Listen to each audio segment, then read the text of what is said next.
I see you see me, that's what I like to see, no show but I'm positive, yo. I'm Anonymous Beanie Man and I'm for short, and we about to watch this video by Gemstone called The Issues with Modern YouTube 2. This nigga's video was hard as shit to find again, Jesus Christ. Loving the avatar, that means I get to draw for the thumbnail. That's the plan, let's watch what?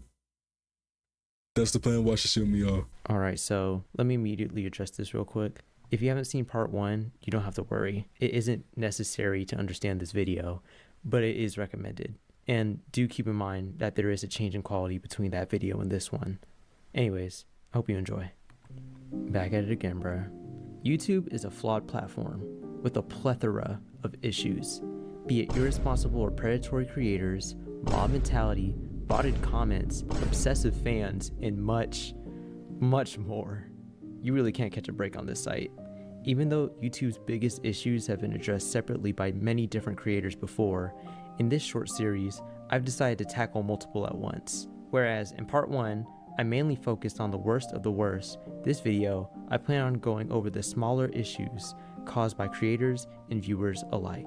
And to start off, you know, that looked like Dre OG, which is also a lame ass content creator. If y'all... I'd like to introduce the Corey theorem.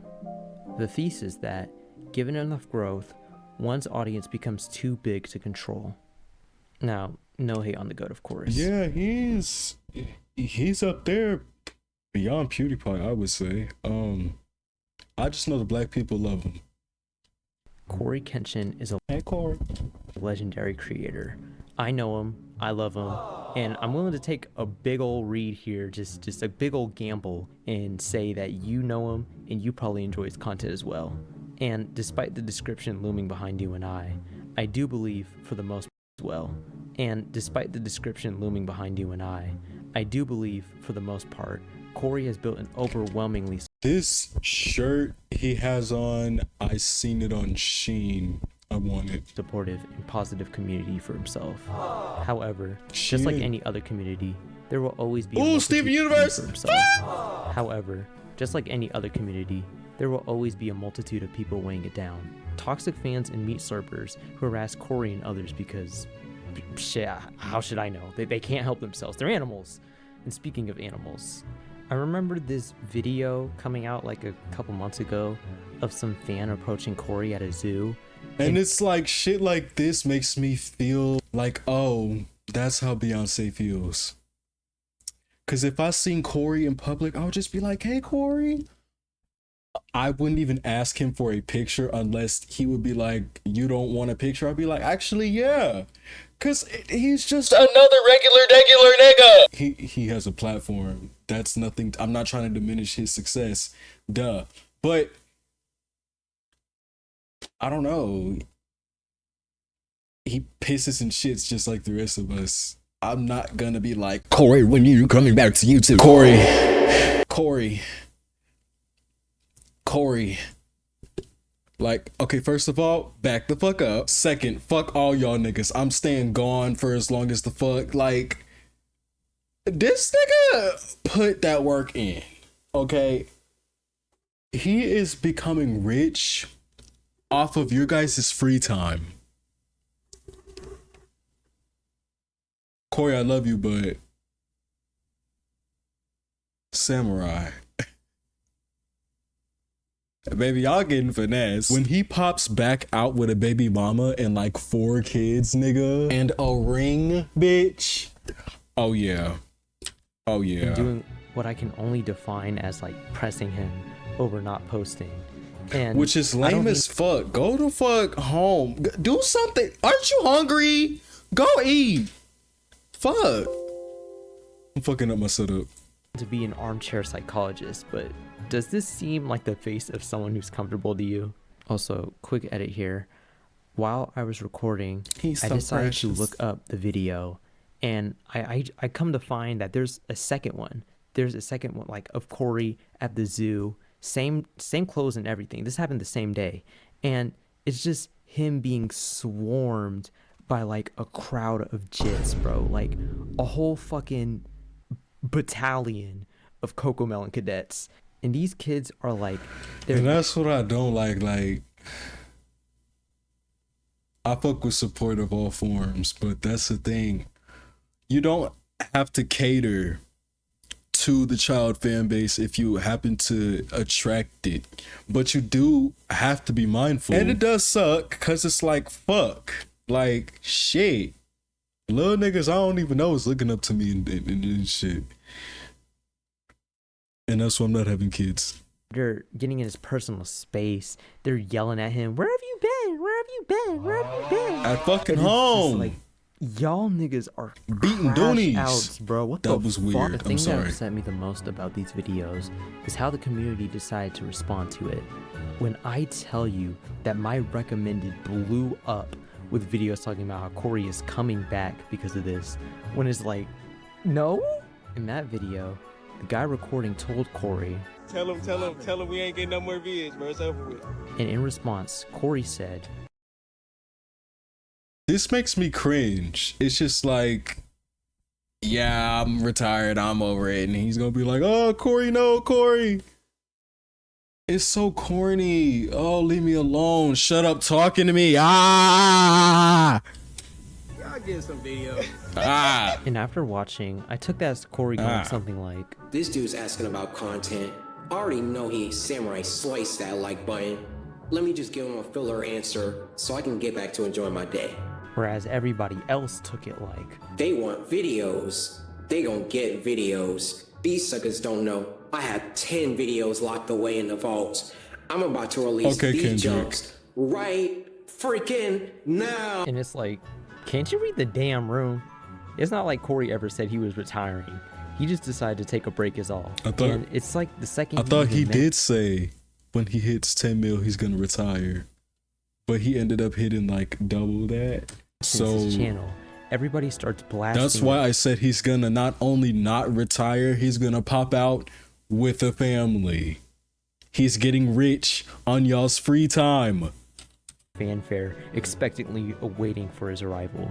Why can't we just leave this dude to his own devices, bruh? Like, why does every bit of news we have to hear about this guy have to relate to him like returning or something? And I mean, I'm just a nigga with a rocket launcher. How is the kids? Is your left nut healthy? Have you went to the doctors?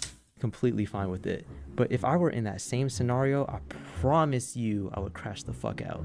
Corey deserves a break for as long as he likes, and it's just frustrating seeing people treat him like some content cow you come to milk every once in a while, rather than a human being. In order to fix this, we as viewers just need to be more mindful of the person that we're watching.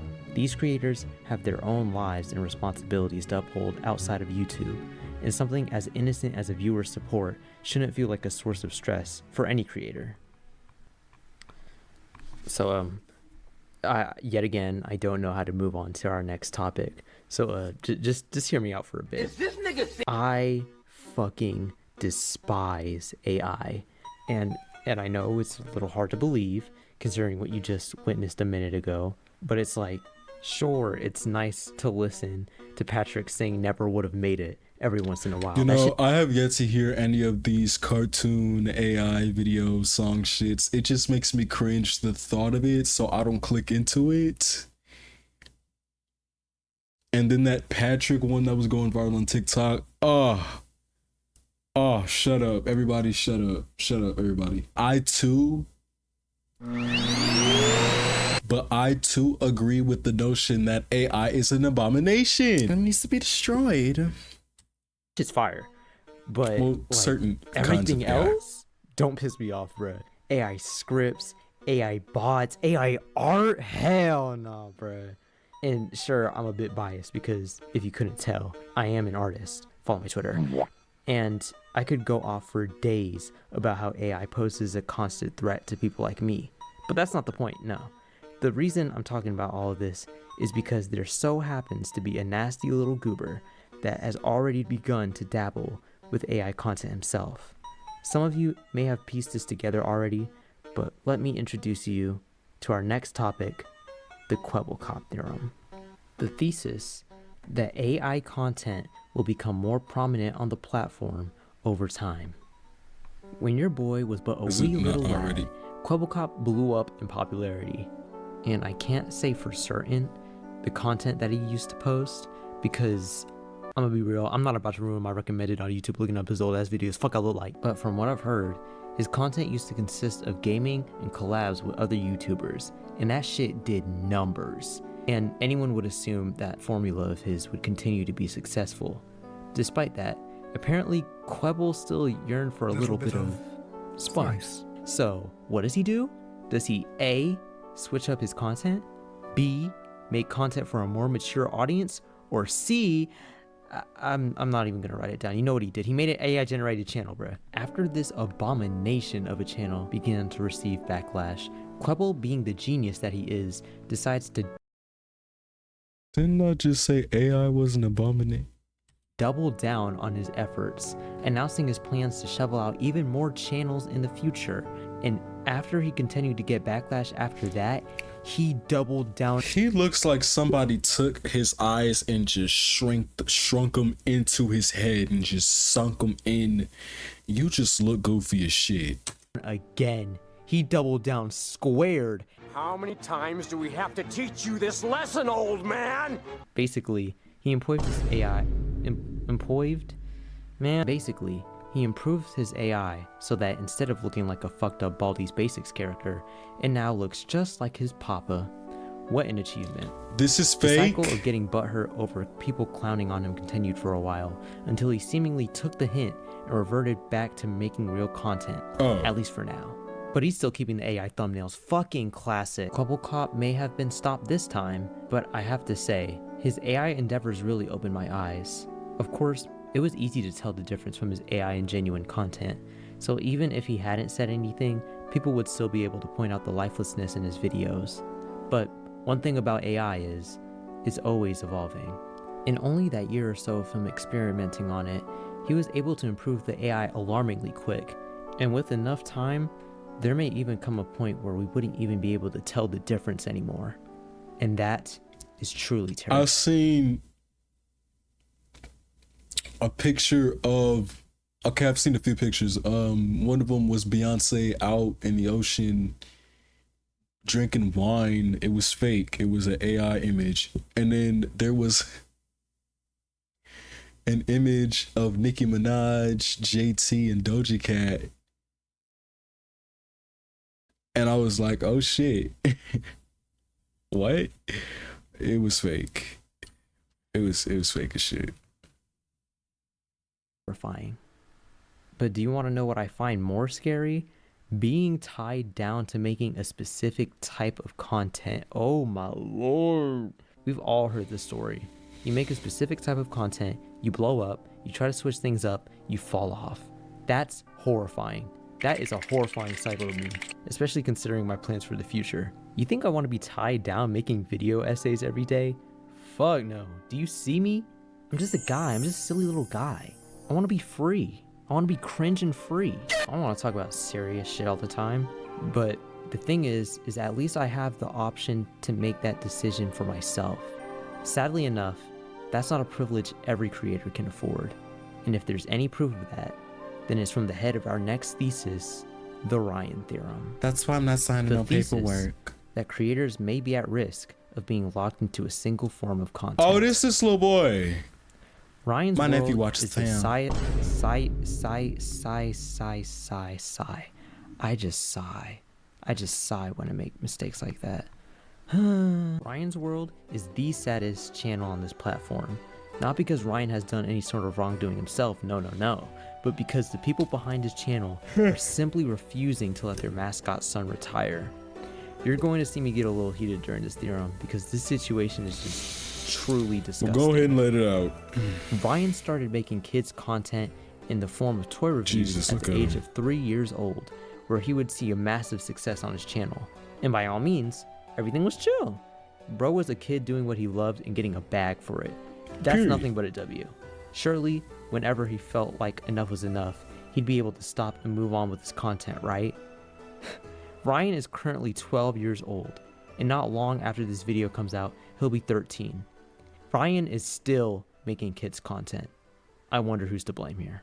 This kid has been forced to make kids content for almost 10 years now, and his parents are still making him shovel out more. There's too Yeah, no, I would have had to scrap my mama. No. many reasons why this is awful. I feel nothing but sympathy for Ryan, and it sucks because I can see him like turning 18 in the future. Sympathy Bob or and, sympathy like, swoop, moving sympathy out, fringe. assuming all the money from his channel isn't going straight to his parents, that is. And I can see him like that phrase is so funny to me. Sympathy Bob, okay. making a vast change Like, that immediately gets scrutinized the like fuck? previous kid stars before him. Didn't I say JoJo's? It happen, and it's awful because this kid has already made millions. Actually, Okay, well, fuck that, billions, literal billions. If anyone deserves the right and the freedom to go ahead and do what they want, it's him. But yet his greedy ass parents just keep pushing him to make more kids content and preventing him from growing up. All for what? Like, Ryan has already made generational wealth like 10 times over already. And if you keep squeezing content out of him with no end in sight, all for a measly, like, what, 11 mil a year? A fucking raindrop compared to the ocean of money you've already made for yourself. 11 million all at a the year. expense of your son's freedom to live his life. You're over here refusing to let your son grow up, forcing him to spend the 11 million a year?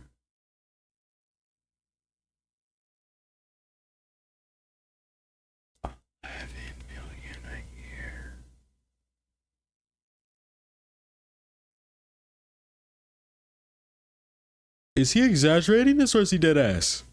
majority of I like how the YouTube this little red thing, the video thing, I like how it's gradient from red to pink. of his life producing It's nice. content for an age demographic he doesn't even relate to anymore. It's fucking sick. This is pure greed at its worst, and I for one cannot wait. Is he still for the playing day with Ryan wears this toys? suit. I promise you, his parents are gonna get slapped with the meanest lawsuit the second that happens. Or a backhand? I need to find my place on the script, my fault. Yeah, sorry I lost the plot a bit. Ryan You takes never this know. thesis to the extreme. Most creators have full control over what type of content they decide to put out, and unfortunately, it doesn't always work out when a creator decides to do something new. The threat of being faced with a fall off often deters creators from doing what they want, and that sucks. I feel like viewers need to understand that nothing lasts forever. People can't just do a single thing their whole life and not get tired. Creators want creative freedom, and sometimes change can be a welcome thing. So don't be afraid to try something new. At the end of the day, good content will always be rewarded eventually, and that's the truth. Cases like these are the type of things bringing the platform down, but hopefully, the causes behind these theses provides lessons that old and new YouTubers alike can learn and grow from. YouTube isn't a perfect platform, and it never will be. But It's by not, but they're doing the most. acknowledging the issues that are caused by its creators and its viewers, we can begin to make this site a much more bearable place. Anyways, that's going to conclude this little two-parter. I don't think All right. Shout out to Gemstone. This video was pretty cool, and his sprite is nice. Not gonna hold you though. The skin tone does look ashy, but that's neither here nor there. I hope it only gets easier for new and upcoming creators like himself and I. I'm seeing progress, you know, losing my art platform and going through everything I'm going through in my personal life. I just gotta remember shit is going the way it's supposed to. Pseudonyms, before you go, don't tell people how you move. Shem, I'll focus you fucking with me. Meet me back here or anywhere else I might be at, and I'll be here waiting for your return. Body.